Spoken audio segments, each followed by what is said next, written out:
അവള് നല്ലവളായിരുന്നു സാറേ. അവക്ക് എന്തെങ്കിലും പറ്റി കാണുമെന്ന എന്റെ പേടി. ഒരു കുഴപ്പവും കൂടാതെ പാർവതിയെ ഞങ്ങൾക്ക് തിരിച്ചു തരണം സാറേ. മുത്തശ്ശി, സാറ് വന്നത് ആ കേസ് അന്വേഷിക്കാൻ വേണ്ടിയല്ല, നിത്യയെക്കുറിച്ച് ചോദിക്കാൻ വേണ്ടിയിട്ടാ.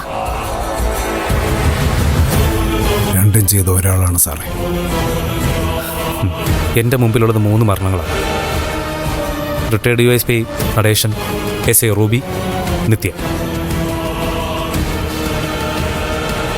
ഈ 3 കേസുകളും പരസ്പരം ബന്ധപ്പെട്ട് കിടക്കുന്നു എന്ന് വിശ്വസിക്കാനാണ് എനിക്കിഷ്ടം. ഏറ്റവും ഒടുവിൽ പാർവതിയുടെ തിരോധാനം. ഇറങ്ങിപ്പോയ പാർവതി തിരിച്ചു വന്നില്ല. ഇതുപോലെ തന്നെയായിരുന്നു നിത്യയുടെ കാര്യത്തിലും സംഭവിച്ചത്. തിരിച്ചു വന്നില്ല. തിരിച്ചു വരാതെ മരിച്ചുപോയ ഒരാൾ. ഇനിയും എന്തു സംഭവിച്ചെന്നറിയാതെ മറ്റൊരാൾ. 2 പേര് മരിച്ചത് വിഷമൊള്ളിച്ചെന്നാണ്. അതവര് സ്വയം കഴിച്ചതാണോ അതോ കഴിപ്പിച്ചതാണോ? ചോദ്യങ്ങൾ ഒരുപാടാണ്. ഉത്തരങ്ങളോ വ്യക്തതയോ ഇല്ലാതെ ഇങ്ങനെ മങ്ങി മങ്ങി. എന്തുകൊണ്ട് അച്ഛൻ സംശയിക്കുന്ന ആളെ കസ്റ്റഡി എടുക്കുന്നില്ല? എടുത്തിരുന്നയാണല്ലോ. ചോദ്യം ചോദിച്ചതുമാണ്. വിദഗ്ധമായ ഒഴിഞ്ഞുമാറ്റം നടത്തി അയാൾ ഇറങ്ങിപ്പോയി. തെളിവല്ലേ മുഖ്യം, അതല്ലേ ഇല്ലാത്തത്. സാറ് വിചാരിച്ചാൽ അത് കണ്ടുപിടിക്കാൻ പറ്റില്ലേ? പറ്റും, പക്ഷെ വിചാരിക്കണം. സംസ്ഥാന പോലീസ് ആത്മാർത്ഥമായിട്ട് ഒന്നിനും ശ്രമിച്ചില്ല. ക്രൈംബ്രാഞ്ചിൽ നിന്നും അങ്ങനെ ഒരു അനുഭവം ഉണ്ടാവരുത്.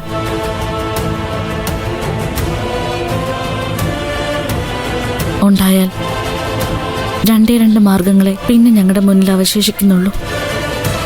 ഒന്ന്, കുറെ കൂടി ഉയർന്ന ഒരു ഏജൻസി. 2, എല്ലാ സിസ്റ്റവും പരാജയപ്പെടുമ്പോൾ നിരാശരായ ആളുകൾ തിരഞ്ഞെടുക്കുന്ന ഒരു വഴിയില്ലേ, സ്വയം ആയുധമെടുക്കൽ. അതിലേക്ക് ഞങ്ങൾ തള്ളിവിടരുത്.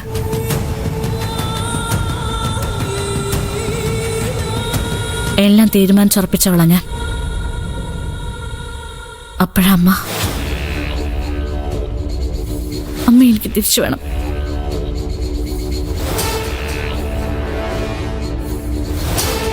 നിത്യയ്ക്ക് സംഭവിച്ചത് ഒരിക്കലും അമ്മയ്ക്ക് സംഭവിക്കരുത്. അതിന് കാര്യമായിട്ട് സാറൊന്ന് മനസ്സ് വെക്കണം. ഇതെന്റെ അപേക്ഷ. ഞങ്ങളെ കൈവിടരുത്. പേടിക്കണ്ട, എന്നാൽ കഴിയുന്നത് ഞാൻ ചെയ്തിരിക്കും. ദേവിക എൻ്റെ കൈ തന്നിരുന്ന നമ്പർ തന്നെയല്ലേ പാർവതി ഉപയോഗിച്ച നമ്പർ? അതെ. എന്തെങ്കിലും ആവശ്യം വന്നാൽ ഞാൻ വിളിപ്പിക്കും.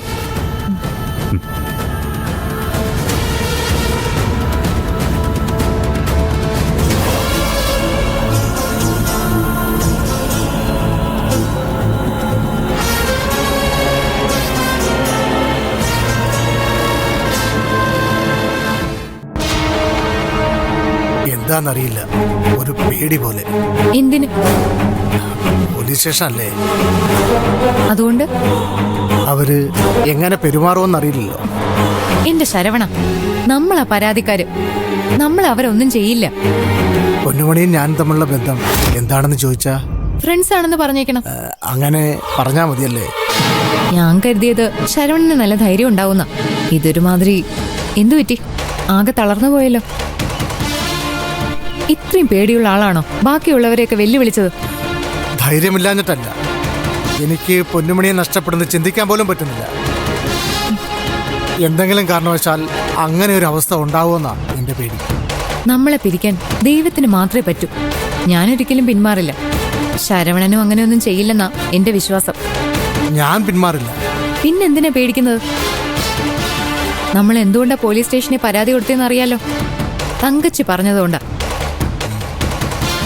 ഒന്നും കാണാതെ തങ്കച്ചി അങ്ങനെ പറയില്ല. തങ്കച്ചി നല്ലയാളാ, തങ്കച്ചിയെ വിശ്വസിക്കാം. എനിക്ക് പേടി പോലീസിനെയാ. അവരെങ്ങോട്ട് വേണമെങ്കിലും അറിയാം. അപ്പുറത്ത് നിരഞ്ജന്റെ ഒപ്പം സിദ്ധു വക്കീലടക്കം ഉണ്ടെന്ന് ഓർക്കണം. നമുക്ക് നോക്കാം ശരവണ. എന്തായാലും ഇറങ്ങിപ്പോയില്ലേ, ഇനി വരുന്നിടത്ത് വെച്ച് കാണാം. നിനക്കെന്താ ഇത്ര കാശിന്റെ ആവശ്യം? കാശിന് ആവശ്യമില്ലാത്തത് ആർക്കാ തങ്കച്ചി? വെറുതെ വേണ്ട, പകരം സ്വർണം തരാം. സ്വർണോ? ആ അതെ, സ്വർണം.